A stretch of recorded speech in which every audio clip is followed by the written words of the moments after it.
Saya mau tanya, di Bekasi ini ada fans Rhoma Irama nggak?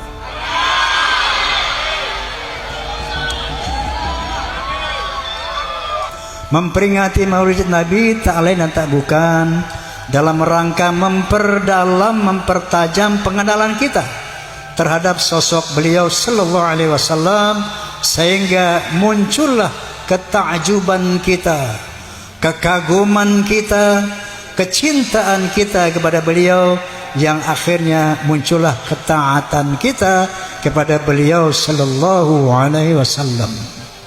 Apa yang diperintah oleh Nabi laksanakan, dan apa yang dilarang oleh Nabi tinggalkan. Sanggup? Sanggup? Enggak.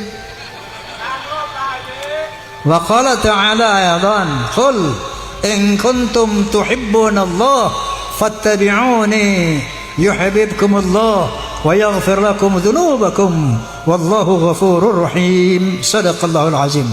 Katakan ya Muhammad kepada manusia, kalau kamu cinta kepada Allah, maka taatlah kepadaku. Kalau kamu taat kepada Muhammad, maka Allah akan mencintai kamu dan akan menghapuskan dosa-dosamu.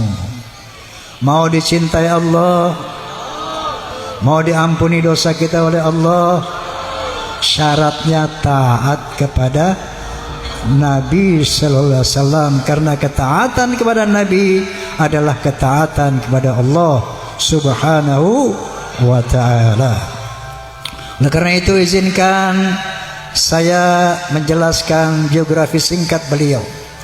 Pertama dari nasab beliau, Nabi Muhammad sallallahu alaihi wasallam adalah Muhammad bin Abdullah bin Abdul Muttalib bin Hashim bin Abdi Manaf bin Qusay bin Hakim bin Murrah bin Ka'ab bin Lu'ay bin Ghalib bin Fihr bin Malik bin An-Nadar bin Kinanah bin Khuzaimah bin Mudrikah bin Ilyas bin Mudar bin Nizar bin Ma'ad, selanjutnya bin Ismail alaihissalam dan Ibrahim alaihissalam.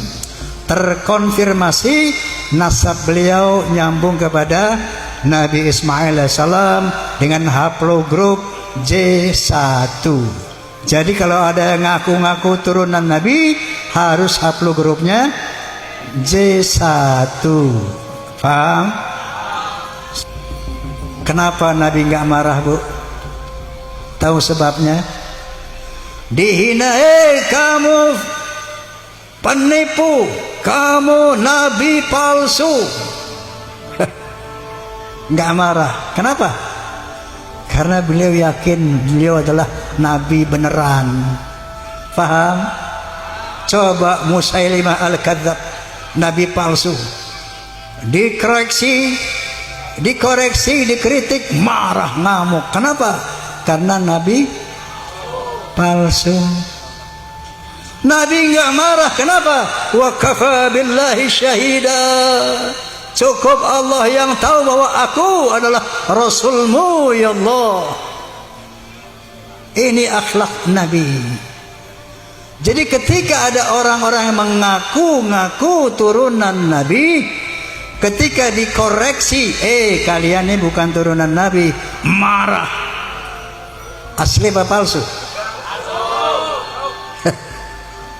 Ini astagfirullahaladzim. Memang lagi trennya tren Mbak Alwi ini ya. Oke, saya mau cerita.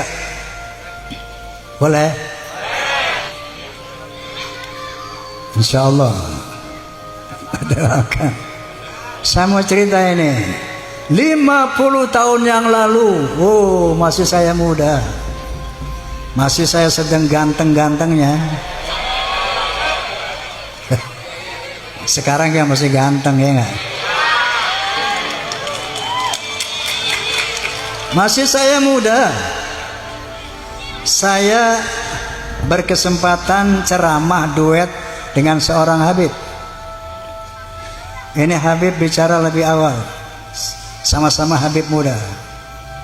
Dibilang, kalau ada Habib yang mabuk-mabukan, yang main judi, yang berzina, jangan kata apa-apa. Nabi orang Betawi ini, jangan kata apa-apa. Kenapa? Dia cucu Nabi. Nabi pembawa kunci surga. Pasti akan masuk surga nanti cucu-cucunya dulu.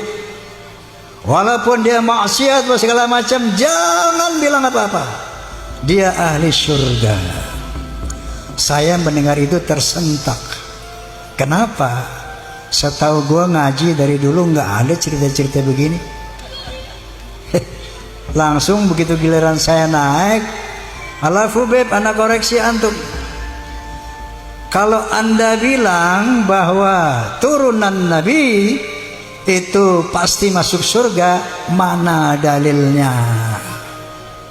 Tidak ada keunggulan apapun nasab di hadapan Allah Subhanahu wa ta'ala.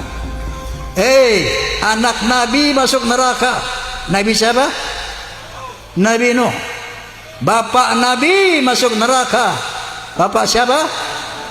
Nabi Ibrahim Azar masuk neraka. Istri Nabi masuk neraka. Nabi siapa? Nabi Lut alaihi salam. Pamannya Nabi masuk neraka. Nabi siapa?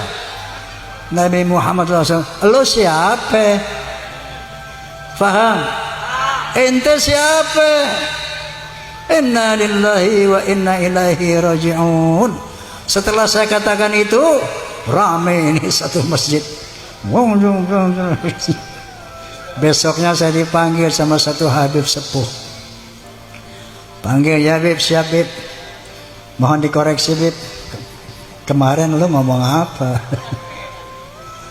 Saya ceritakan lah bla bla bla bla bla bla.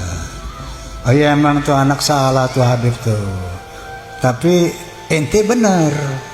Yang anda katakan semuanya enggak ada yang salah. Benar. Inna akramakum indallahi atqakum. Tidak ada privilege buat turunan Nabi. Tapi aneh mohon, ucapan seperti itu jangan diucapin lagi lain kali, jangan. Jangan diomongin lagi yang begitu, Ji. Karena itu akan merusak ukhuwah Islamiyah. Sejak saat itu saya simpan di perut.